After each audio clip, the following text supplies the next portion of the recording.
Welcome back to Just Chattin', and this is the series of videos we do on Thursday and Sunday evenings just for our own entertainment. So, very quickly for all you Audie fans, he's asleep in the front window. It's not sunny, so it's not like he's napping in the sunshine. He's just kind of there, spying on the neighbors. If I were the neighbors, I'd be nervous, but hey. And I found, as you can see on the bookcase behind me, the can of Coke he stole like 2 weeks ago. Well, I say I found it. I really didn't. He pulled it out of the hiding spot, started playing with it again, and I was able to seize it from him and put it on the bookcase. But yeah, thank goodness, the can of Coke is back. But what kind of cat steals a can of Coke? And that is a weird thing for a cat to take, which only proves that I do, in fact, have a weird cat to begin with. But yeah, can of Coke is back, safe and sound. I had visions of finding it full of little cat tooth marks and claw marks and just Coke. And that's sugar Coke. That is not an artificially sweetened like Diet Coke. That's like real Coke with the sweetener in it. Figured I'd find it in a puddle of seeped out carbonated sugar crawling with ants or something. Didn't happen, thank goodness. So that's the Audie news. Now, today, I wanted to cover one broad topic and one more specific topic. And we're going to get into it when we get back.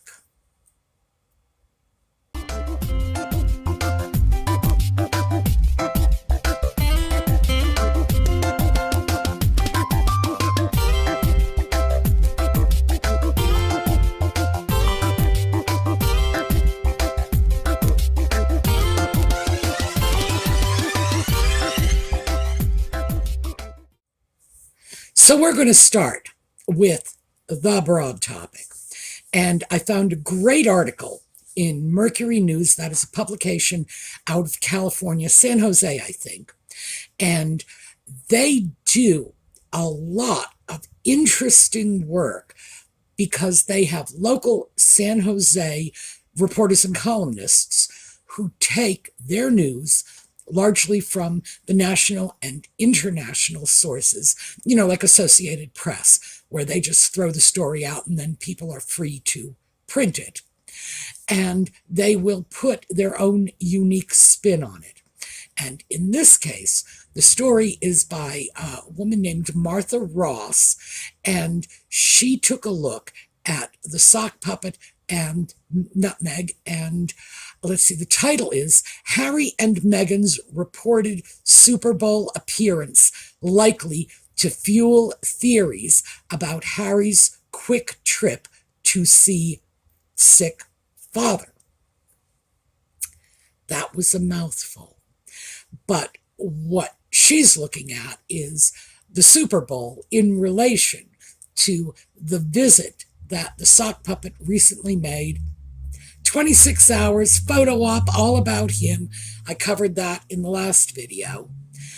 But she is putting that into perspective with this reported Super Bowl appearance. And by the way, the current gossip is that no, they're not going to the Super Bowl.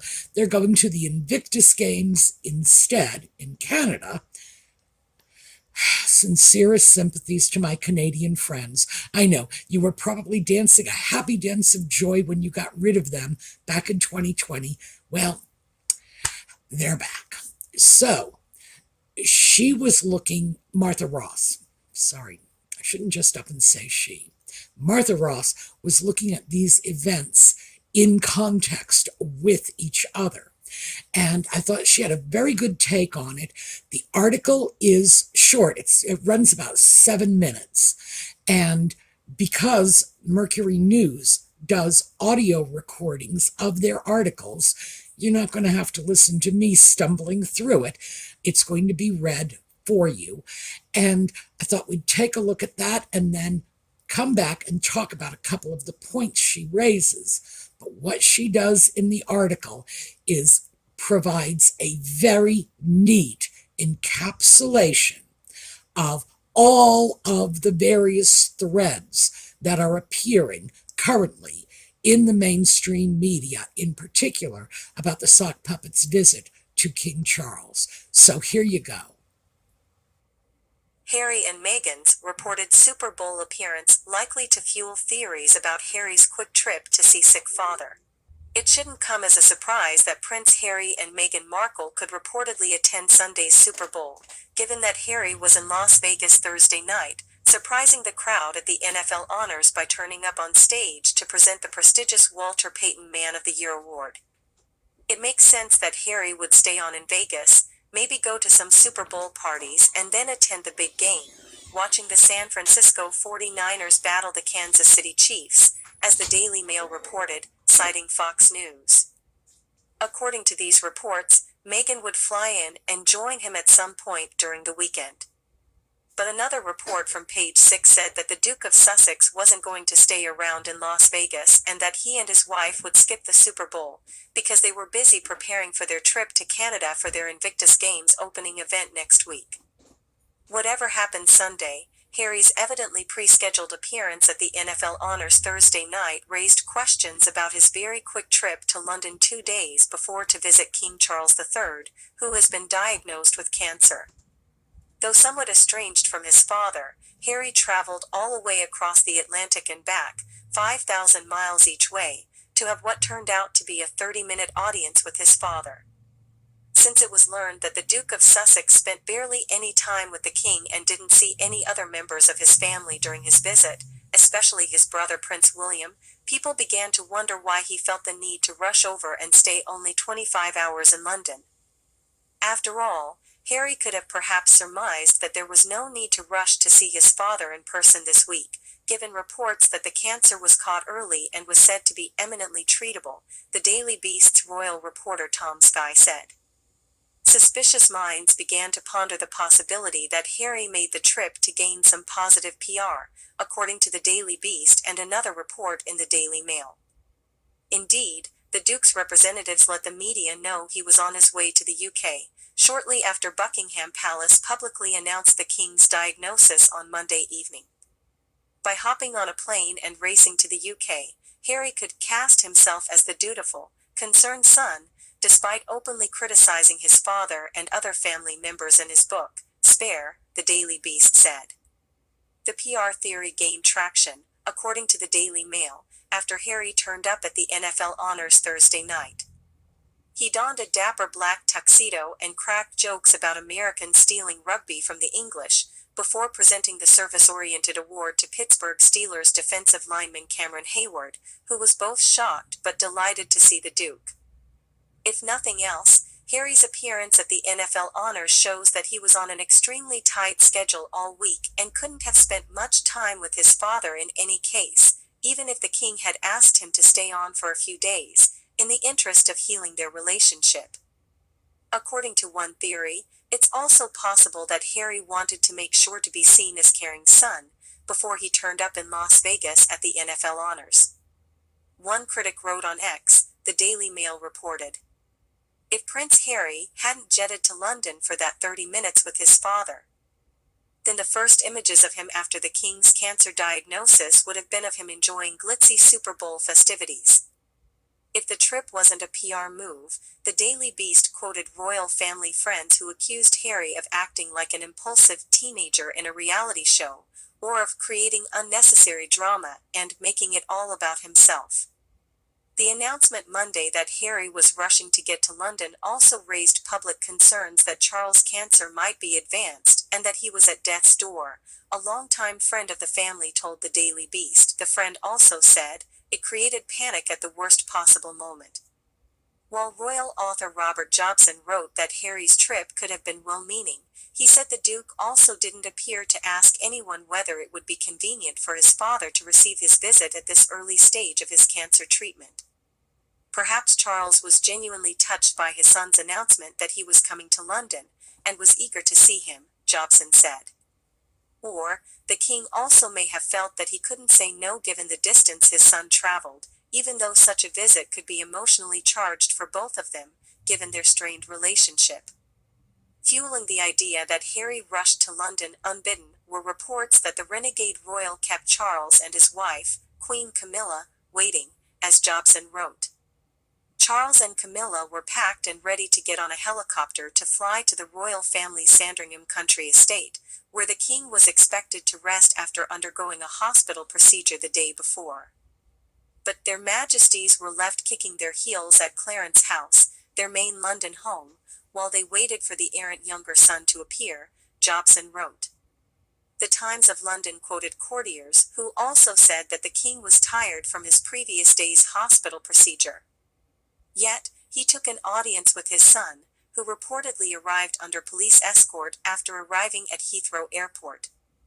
That night, Harry didn't stay with any relatives or friends, but at a hotel, a sign that he has become estranged from most in his family and even old friends in the UK, according to royal observers.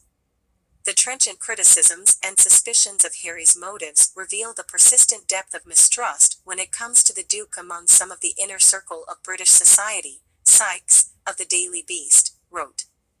While Jobson said he cannot blame Harry for rushing to the UK, because his father's diagnosis is a serious matter, he still said that the prince should also spend some time reflecting on the stress he has caused the king, with his public criticisms of the monarchy, while his father was grieving the deaths of his parents, Prince Philip and Queen Elizabeth II, and stepping into his new job as king. A former courtier offered another take on Harry's quick trip, telling the Daily Beast that it could be beneficial in the long run. Overall, I think the situation has turned out pretty well for everyone.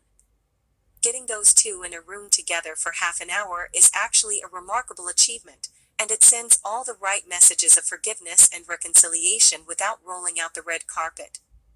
Prince William, though, isn't expected to be so forgiving, given that he and his wife, Kate Middleton, were heavily criticized in Harry's Spare and in interviews he gave to promote the memoir. But the former courtier also said that Harry's visit this week could make it easier for him to return and see his father again. This story has been updated. So, as you can see, Martha Ross looked at this from about as many perspectives as you can. And I have to say, I think the article was really balanced, which is unusual with Nutmeg and the Sock Puppet, because you tend to hear adulating reports and very denigrating reports. It's almost always one or the other. In this case, I thought it was fair and balanced, and she threw both sides out. And as I said before, now the rumors are that they're not going to the Super Bowl. But one of the things that I picked up on in this particular article that started me doing more research on the subject was when she said that this so-called surprise visit to make the NFL award last week was, in fact, prearranged. Of course it was. You don't just show up at an event, no matter who you are. I mean, if you are Tom Cruise, or I don't, is he still like the number one actor? Brad Pitt, whoever the top actor is, you don't just show up, knock on the NFL's door in the middle of an award ceremony and say, "Hi, I'm here. I'd like to give out an award." Of course it was prearranged. So I started taking a look at other prearranged appearances that were touted by the media as surprises. And I'm going to give you a whole list of those because, yeah, apparently they call everything a surprise. But I thought we'd take a quick look before we get into that long laundry list of stuff. Take a quick look at why it is so important for Nutmeg and the Sock Puppets PR team to make these things look like spontaneous events. Now, I don't know for sure. I am speculating, but A surprise event to most people signals spontaneity and showing up on their own initiative, whereas a prearranged appearance suggests monetary compensation. And I think that is what they're trying to hide. I think they are trying to hide the fact that clearly they are ex-royalty for hire. People write them a check, they show up and grace the awards ceremony, hand something out, whatever. But it seems very clear to me these are not spur of the moment appearances. These are most likely paid appearances. They have been compensated for showing up.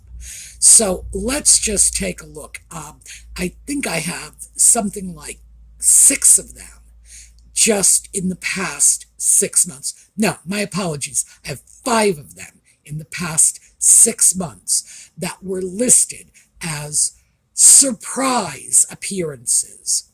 The first one, and this, as I said, I'm only going back 6 months, August 2023.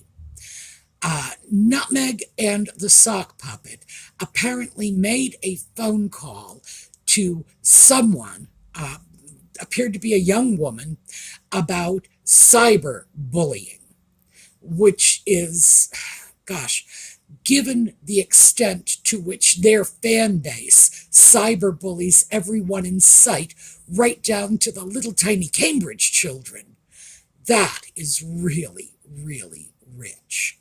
And that was August 2023. The next surprise event was when they showed up in Las Vegas for the Katy Perry concert. Now, I don't think they were actually compensated for showing up.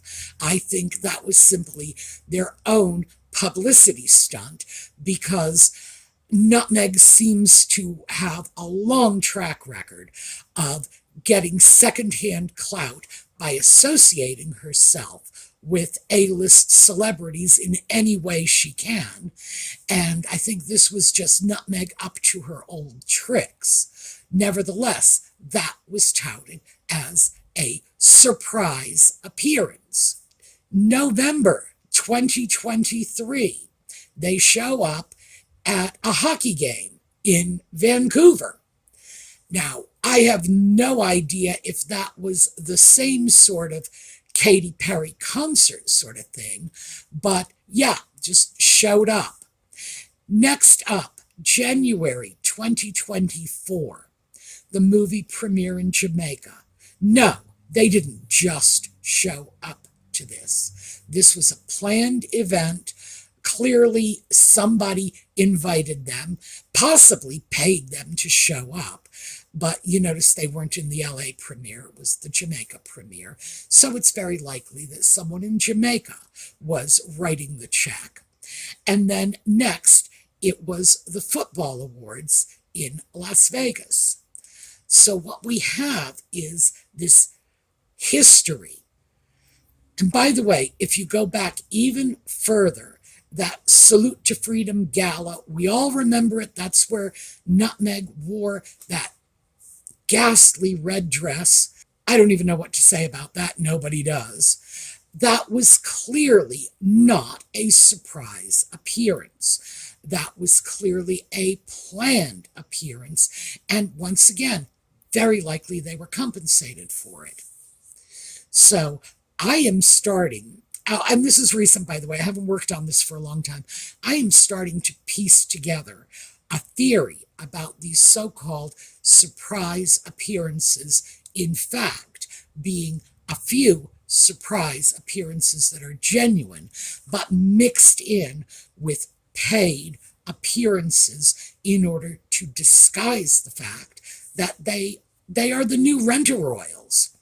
I think it's something to be ashamed of, to be perfectly candid, but that really is looking like what is going on.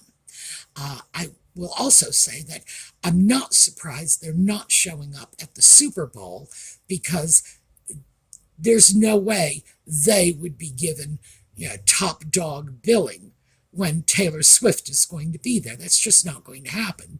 Remember, they seem to share that same demographic fan base, so yeah, that doesn't surprise me.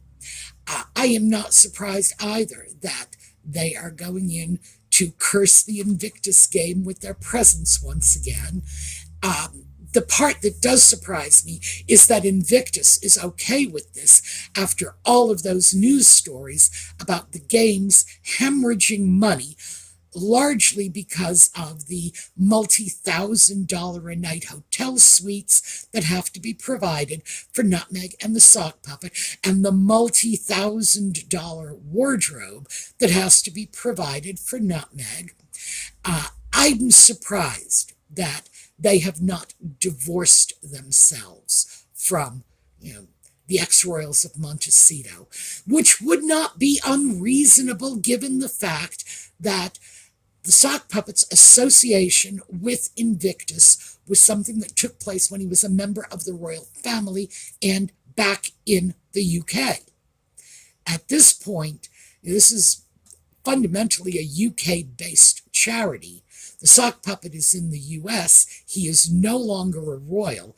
And you gotta wonder how it is he managed to keep this particular patronage. All I can say is I hope that in light of the financial chaos those two have represented for this charity, and frankly, the horrific implications of money being donated to a charity and used to support the lavish lifestyle of two ex-royals. Whoa! Certainly there are very few charities out there willing to operate under a stain like that, so maybe things will change. But I'm going to sum this up. We're going to get out of here early for a change and say, yeah, let's keep an eye out for these so-called surprise visits, because I think this is starting to become code for we paid the rent-a-royals to be here, but we don't want to admit it. All right, that's what I have for you this evening. We are going to take a look at a slideshow. We are going to do William because I need a palate cleanser, and I will see you all next time. So in the meantime, have